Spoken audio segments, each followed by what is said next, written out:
બધા મજામાં હશો? બધાને જય શ્રી કૃષ્ણ। વિડીયો ચાલુ કરીએ। જાનકી, તું તૈયાર થઈ? બસ મને 2 મિનિટ આપો, ચાલો હવે જઈએ। તમે વગર કારણે હેરાન થાવ છો, તે મુદ્દો નથી। જાનકી, મમ્મીને ખરાબ લાગશે, મારે ઓફિસેથી આવતા મોડું થઈ ગયું છે। તમે બસ એક જ વાત કહેતા રહો છો, જો હું તમે બરાબર તૈયાર થઈને નહીં જાઉં તો માજી ખૂબ ગુસ્સે થશે। સાંભળવું તો મારે પડશે। ઠીક છે, ચાલ જલ્દી કર। બંને ઝડપથી કારમાં બેસીને ઘરે પહોંચી જાય છે।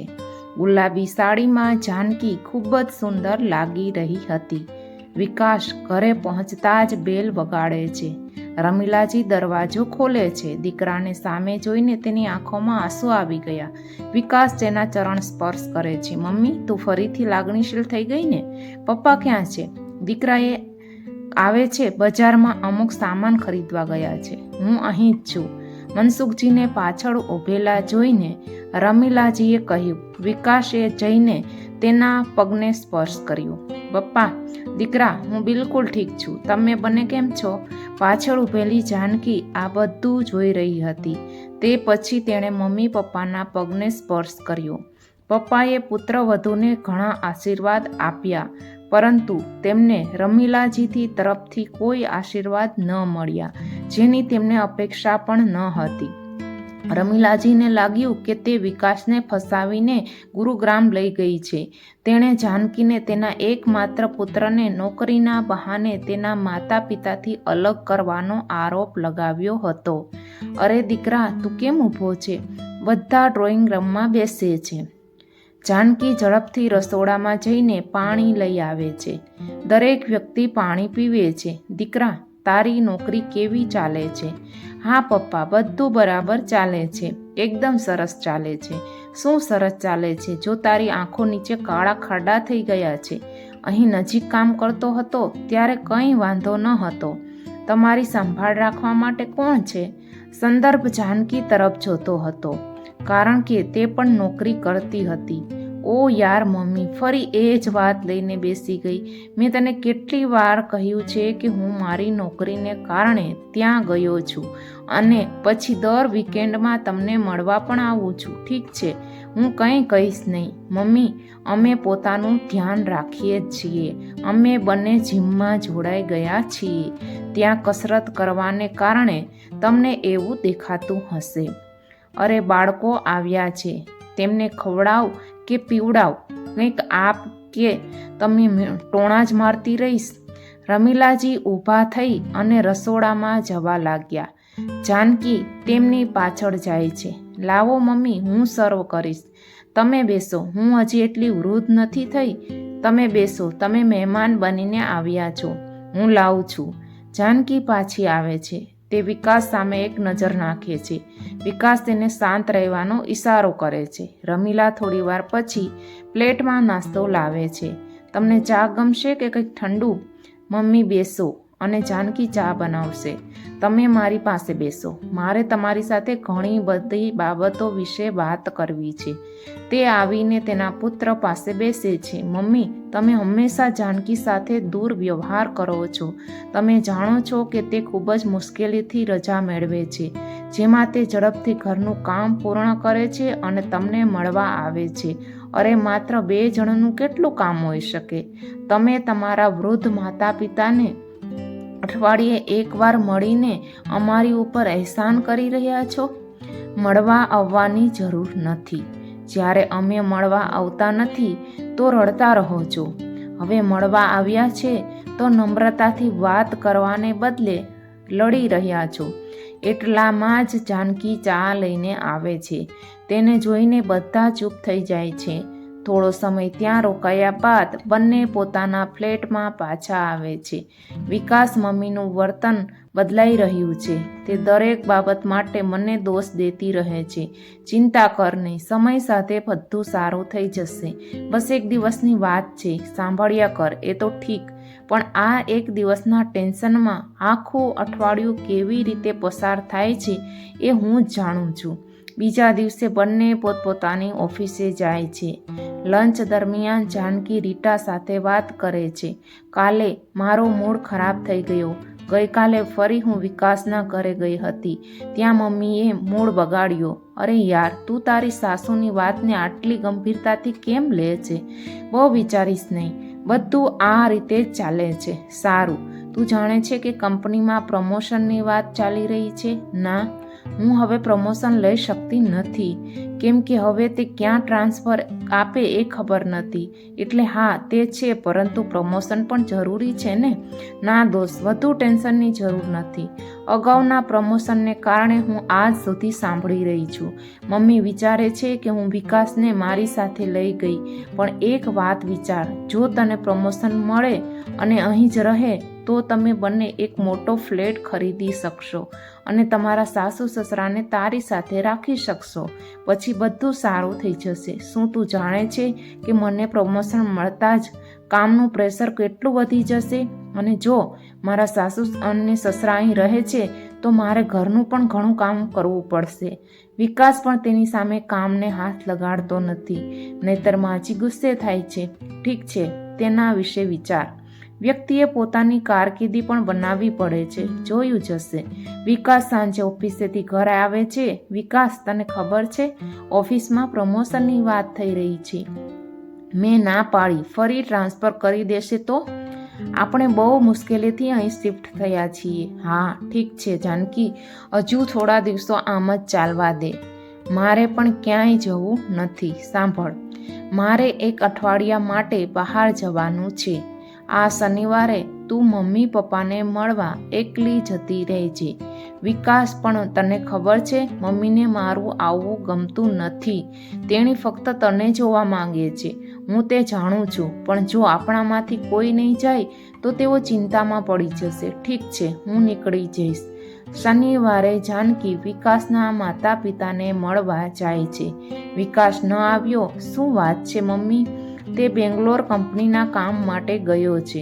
સોમવાર સુધીમાં તે પરત ફરશે. અગાઉ તે મને જાણ કર્યા વિના જતો ન હતો. આ વખતે મને જાણ કર્યા વિના જ જતો રહ્યો. મમ્મી, અચાનક જ જવાનું થયું. સોમવારે તમને મળવા આવશે? નો પ્રોબ્લેમ દીકરા, તમે બેસો. હું તમારા બંને માટે ગાજરનો હલવો લાવી છું. મમ્મીને તે ખૂબ ગમે છે. રમેલિયાજીને જાનકીની વાતમાં કોઈ રસ નહોતો. તેની આંખોમાં વિકાસને જોવા તડપતી હતી. જાનકીએ હલવો અને કચુંબર પીરસ્યું. દીકરાની ચિંતામાં તેમનું મન ઉદાસ થઈ ગયું હતું. થોડો સમય ત્યાં રહ્યા પછી જાનકીએ તેને વિદાય આપી અને ઘરે પાછી આવી. અચાનક રાત્રે લગભગ 2 વાગે જાનકીના ફોનની રિંગ વાગી. જાનકીએ જોયું કે કોઈ અજાણ્યા નંબર પરથી કોલ આવ્યો હતો. કોણ? જાનકીજી બોલી રહી છે. હું એપોલો હોસ્પિટલથી ફોન કરું છું. તમારા પતિનો અકસ્માત થયો છે. તમે જલ્દી આવી જાઓ. તેમને શું થયું? તે સ્વસ્થ છે ને? તે અત્યારે આઈસીયુમાં છે. બસ આવો. જાનકીની આંખમાંથી આંસુ વહી રહ્યા હતા. તે ઝડપથી તેના ભાઈ દેવને ફોન કરે છે અને તેને બધું જણાવે છે. દેવ કાર લઈને જાનકીના ફ્લેટની નીચે પહોંચે છે અને જાનકી રડતી કારમાં બેસે છે. બહેન, ચિંતા ન કર. થોડું ઘણું લાગ્યું હશે, પણ જીજાજી કાલે આવવાના હતા. મને ખબર નથી તેણે ક્યારે ફ્લાઇટની લીધી છે અને ક્યારે તે દિલ્હી આવ્યા તે વિશે તેણે કશું જ કહ્યું નથી. હું મમ્મી પપ્પાને કહીશ. ના બહેન, ચાલો પહેલાં જીજુને જોઈ લઈએ. તેઓ ડરી જશે. હું તને છોડીને સવારે તેમને લઈ આવીશ. કોલ કરતી નહીં. આવી સ્થિતિમાં તેમને સંભાળવા મુશ્કેલ બની જશે. બંને હોસ્પિટલ પહોંચે છે. વિકાસ એરપોર્ટથી કેબમાં ગુરુગ્રામ આવી રહ્યો હતો ત્યારે કેબનો અકસ્માત થયો હતો.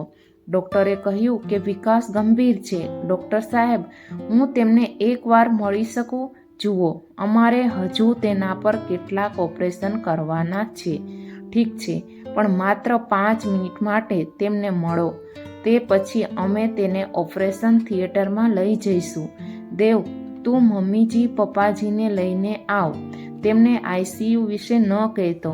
ફક્ત તેમને કહેજે થોડી ઈજા થઈ છે. જાનકી તેને મોકલીને વિકાસને મળવા જાય છે. વિકાસના આખા માથા પર પટ્ટી બાંધેલી હતી. તે વેદનાથી રડી રહ્યો હતો. તેના પગ પર પ્લાસ્ટર હતું. હાથ પર પટ્ટીઓ પણ બાંધેલી હતી. આંસુ લૂછતા જાનકી વિકાસની નજીક આવી. કેમ છો? વિકાસ થોડી આંખો ખોલીને જાનકીને જુએ છે.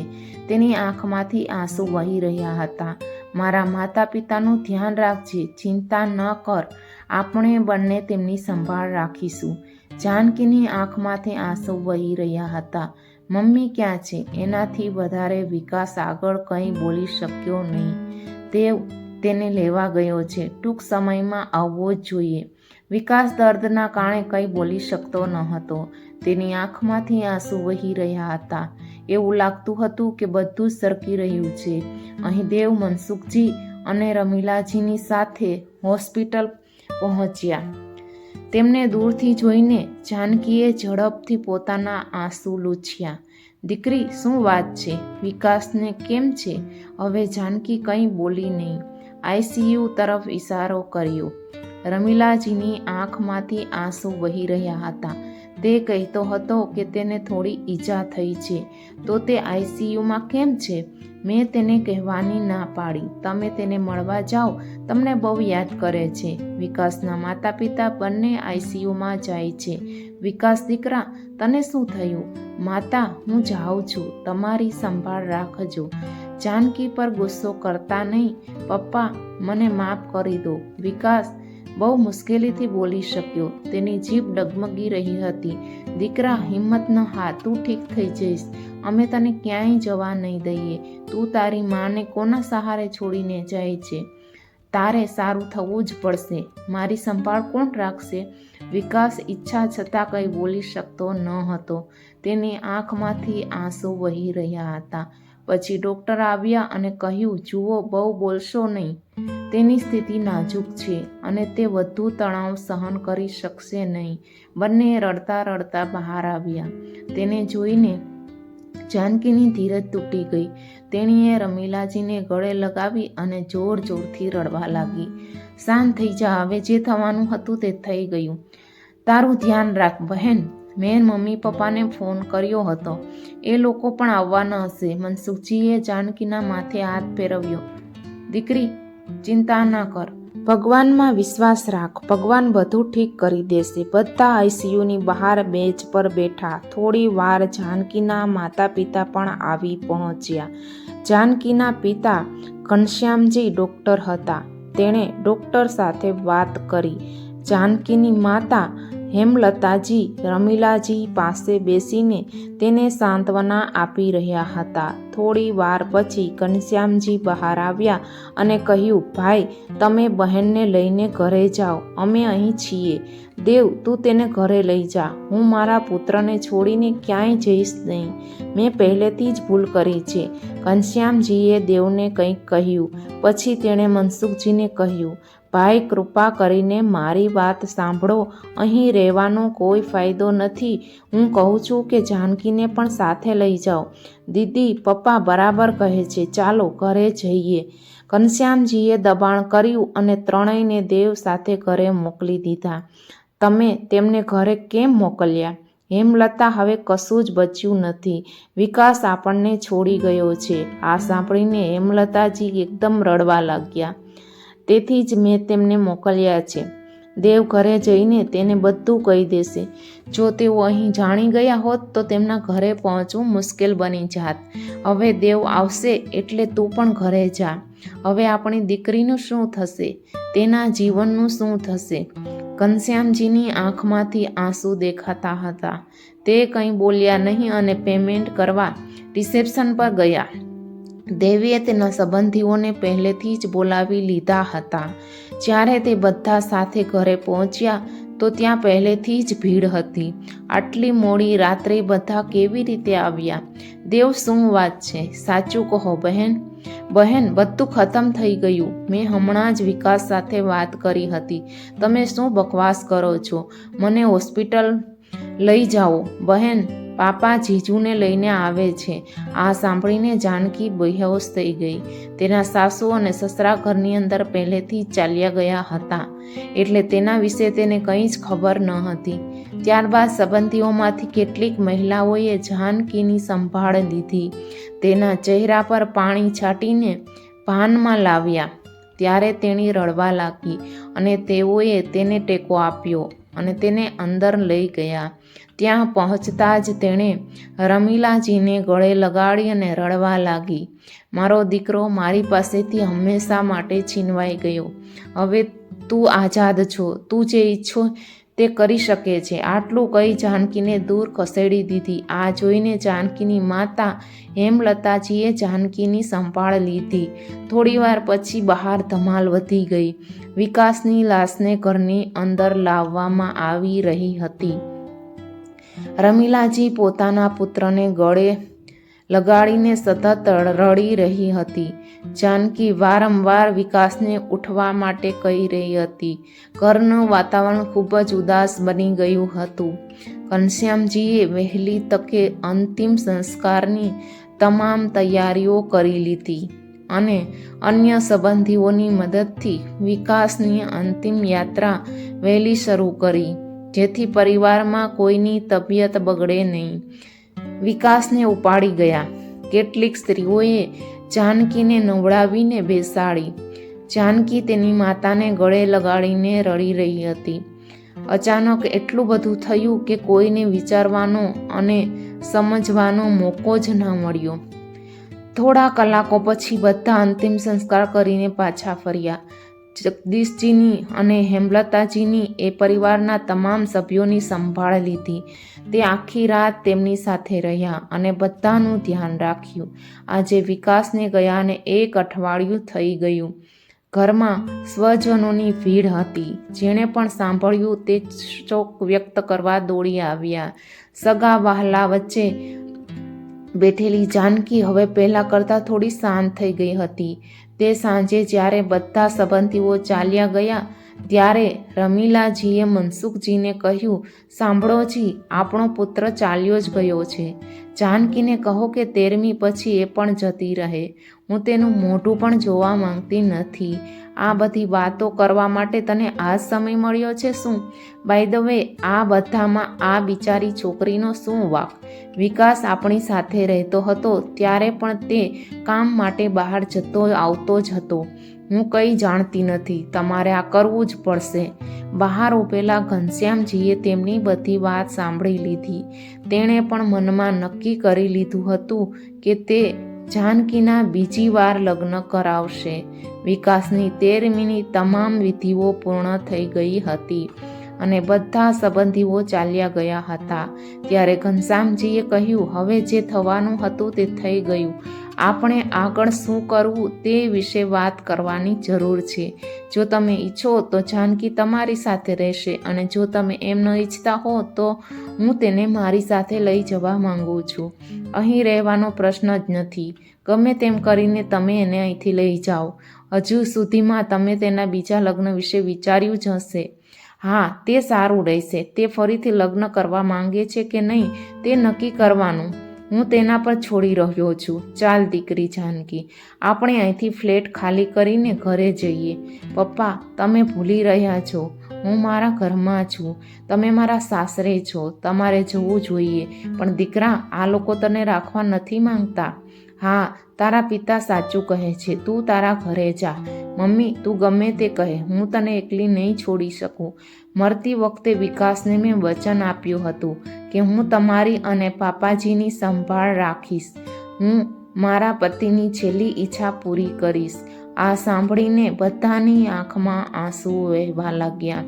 તેને વિશ્વાસ આવતો ન હતો કે જાનકી આવું કરશે. રમીલા આ ઘરની વહુ છે. તે પોતાની મરજીથી જઈ શકે છે, પરંતુ તેણે આપણે પુત્રની અંતિમ ઈચ્છાનું સન્માન કર્યું છે. તેથી હું ઈચ્છું છું કે તે અહીં જ રહે. દીકરી, તું તારા ભવિષ્ય વિશે વિચાર. અમે તમારા બીજા લગ્ન કરવા માંગીએ છીએ અને તું તારા જીવનની નવી શરૂઆત કર. પણ મારા સાસુ સસરાનું ભવિષ્ય કોણ જોશે? તમે જાણો છો, વિકાસ તેના માતા અને પિતાનો કેટલો પ્રેમ કરતો હતો. તે મને સોંપીને ગયો છે. દીકરી, હું હંમેશા તને ગેરસમજ કરતી હતી, પણ આજે તે મારી આંખ ખોલી. હું સાચા દિલથી કહું છું, તું તારા ઘરે જા, તારું ઘર વસાવ. અમારી ચિંતા છોડી દે. ગમે તેમ પણ અમે હવે કેટલું જીવીશું. વિકાસની યાદો આપણા માટે પૂરતી છે. મમ્મી, હું તમને છોડીને ક્યાંય જવાની નથી. તમારી સંભાળ રાખવાની જવાબદારી મારી છે. જો તમે ઈચ્છો તો મને ઘરની બહાર કાઢી શકો છો, પરંતુ હું ઘરની બહાર પડી રહીશ. ઠીક છે દીકરી, નિર્ણય તારો છે, પણ એવું ન થાય કે કાલે તને તારા નિર્ણય પર પસ્તાવો થાય. જો આવું થાય તો તું પિતાના ઘરે આવી શકે છે. આટલું કહીને ઘનશ્યામજી હેમલતાજી સાથે ચાલ્યા જાય છે. દેવ, કાલે પેલા ફ્લેટમાંથી બધી વસ્તુઓ અહીં લઈ આવજે. મમ્મીજી, તમે શું ખાશો મને કહો, હું રસોડામાં જાઉં છું. રમીલાજીની આંખમાંથી આંસુ વહી રહ્યા હતા. જે પુત્રવધુ સાથે તેને સૌથી વધુ નફરત હતી તે આજે પુત્ર બની ગઈ હતી. બીજા દિવસે સવારે જાનકી ઝડપથી તૈયાર થઈ ગઈ. તેણે સૌ પ્રથમ દરેક માટે જમવાનું બનાવ્યું. પછી સાસુ સસરાના રૂમમાં ગઈ. અરે દીકરી, હું ચા બનાવવા આવી હતી. ના માં, હવે હું ઘરનું બધું કામ કરીશ. થોડા દિવસોની જ વાત છે. હું આજે ઓફિસે જાઉં છું. પછીથી હું અહીં આસપાસ નોકરી શોધીશ. દીકરી, હું વિચારતો હતો કે મને ઘરમાં મન નથી લાગતું તો હું નજીકમાં કોઈ કામ શોધી લઉં. ના પપ્પાજી, આ ઉંમરે તમે કામ કરશો? હું છું, ચિંતા ના કરશો. થોડા દિવસોમાં બધું ઠીક થઈ જશે. તમે બસ મારી માનું ધ્યાન રાખજો. જાનકી ઓફિસ જવા નીકળી ગઈ. ઓફિસે પહોંચીને જાનકીએ ઝડપથી પોતાનું કામ પતાવવાનું શરૂ કર્યું. જેમ જેમ તેને ખાલી સમય મળતો ગયો તેમ તેણે બીજે નજીકમાં નોકરી માટે અરજી કરવાનું શરૂ કરી દીધું. લંચ દરમિયાન તેની આસપાસ કામ કરતા લોકો આવીને તેની પાસે બેઠા. તમે બધા મારું દુઃખ વહેંચવા આવ્યા છો, પણ ચિંતા કરશો નહીં, હું બિલકુલ ઠીક છું. ચાલો આપણા બપોરના ભોજનનો આનંદ માણીએ. જાનકીને હસતી જોઈને સૌના મન હળવા થઈ ગયા. થોડા સમય પછી જાનકી તેના બોસ પ્રકાશજી પાસે ગઈ. સાહેબ, મારે તમારી સાથે વાત કરવી છે. જાનકી, જો હું તારા કોઈ કામ આવી શકું તો મને ગમશે. તું આ ઓફિસમાં ઘણા વર્ષોથી સખત મહેનત અને સમર્પણ સાથે કામ કરી રહી છો. સાહેબ, હવે હું મારા સાસુ સસરા સાથે રહેવા ચાલી ગઈ છું. તેથી અહીં પહોંચવું મારા માટે મુશ્કેલ બની ગયું છે. તેથી હું વિચારતી હતી કે તમે મારું રાજીનામું સ્વીકારી લો તો શું કહી રહી છે? હું આનો ઉકેલ શોધું છું. સાહેબ, હું ત્યાં જ ઘરની નજીક નોકરી શોધી લઈશ, કારણ કે મારે મારા સાસુ સસરાને સમય આપવો પડશે. હું સમજી શકું છું. હજી રાજીનામું ન આપતી, હું તારી સમસ્યાનો ઉકેલ શોધી કાઢું છું. જાનકી તેની વાત માનીને પાછી આવે છે અને પોતાના કામમાં લાગી જાય છે.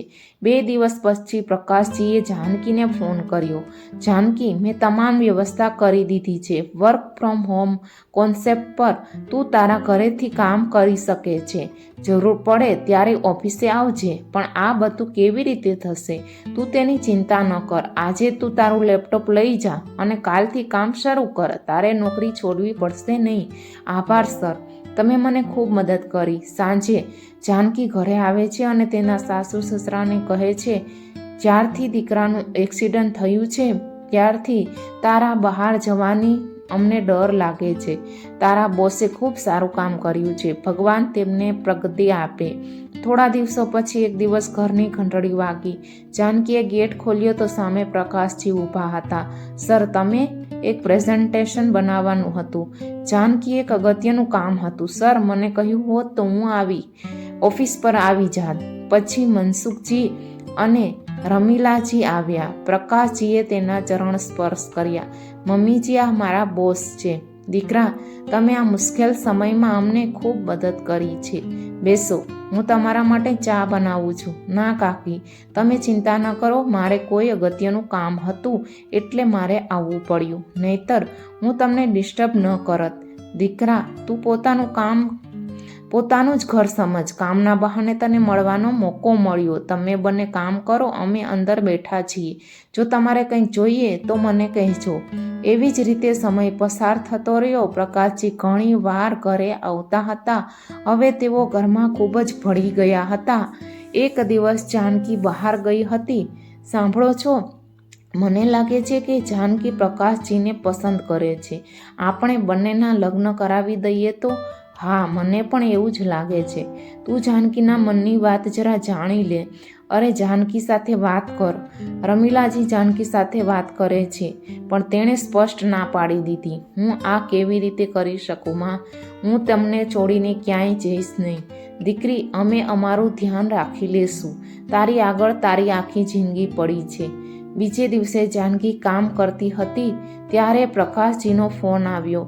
જાનકીની આજે એક ક્લાયન્ટ સાથે મુલાકાત છે. શું તું તારી સાથે આવી શકે છે? હું તને ઘરેથી લઈ જઈશ. સાહેબ, વાત એ છે કે તમે વારંવાર મારા ઘરે આવો છો તો મારા સાસુ સસરા અને આજુબાજુના લોકો શું વિચારશે? હું તમારું દિલ તોડવા માંગતી નથી, પણ તમે જાણો છો કે સમાજ વિધવાને કેવી નજરેથી જુએ છે. જો તમે ઈચ્છો તો હું રાજીનામું આપી શકું છું. મને માફ કરજે જાનકી, હું સમજી શકું છું કે તારે રાજીનામું આપવાની જરૂર નથી. આપણે તમામ કામ ઓનલાઈન કરી લેશું. એવી જ રીતે થોડા દિવસો વીતી ગયા. એક દિવસ રમીલાજીએ જાનકીને પૂછ્યું, દીકરી, ઘણા સમયથી પ્રકાશ નથી આવ્યો. માતા, મેં તેને અહીં આવવાની ના પાડી દીધી છે. પણ શા માટે? માં, મારે બહુ વિચારીને ચાલવું જોઈએ. તેઓ વારંવાર અહીં આવે છે. કાલે કોઈ આંગળી ઉઠાવવાનું શરૂ કરે તો શું થશે? એવું લાગે છે કે દીકરીએ તે દિવસની વાત તે દિલ પર લઈ લીધી છે. અમારો મતલબ એવો નહોતો. અમે ફક્ત તારા મનની વાત જાણવા માંગતા હતા. ના માજી, એવું નથી. સમાજમાં રહેવું હોય તો બધું વિચારીને ચાલવું પડે. પણ દીકરી, તેને ખરાબ લાગશે. માજી, મને તેનો વાંધો નથી. જો તેમને ખરાબ લાગે છે તો એ તેમની સમસ્યા છે. વધુમાં વધુ શું થશે? મારી નોકરી જતી રહેશે. રમીલાજી મૌન રહે છે. એ જ રીતે સમય પસાર થવા લાગે છે. એક દિવસ મનસુખજીએ જાનકીના પિતા ઘનશ્યામજીને ફોન કર્યો. ઘનશ્યામજી, કેમ છે? સમધનજી, હું બહુ સારો છે. મને કહો કે તમે કેમ છો? હું ઠીક છું, પણ તમારી સાથે જાનકી વિશે વાત કરવી હતી. હું ઈચ્છું છું કે તમે તેને સમજાવો. તે દુનિયાથી અલગ રહીને ફક્ત અમારા બંને વિશે વિચારતી રહે છે. તેણે હવે તેની નોકરી દાવ પર લગાવી દીધી છે. અમારું શું છે? અમે તો વિકાસના જવાથી પહેલેથી જ ભાંગી પડ્યા છીએ. હવે જીવનના અડધા દિવસો બાકી છે. તે પણ કોઈક રીતે કપાઈ જશે, પણ તેની સામે આખી જિંદગી પડી છે. કાલે તમે અને અમે નહીં રહીએ તો પછી તેને ટેકો આપવા માટે કોઈ હોવું તો જોઈએ ને. મનસુખજીએ આખી વાત સમજાવતા પ્રકાશ વિશે પણ કહ્યું.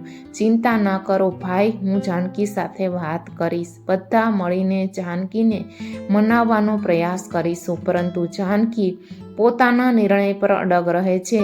તમે બધા સાચા છો, પણ મેં વિકાસને વચન પણ આપ્યું હતું કે હું તેને કોઈ પણ સંજોગોમાં તોડી શકું તેમ નથી.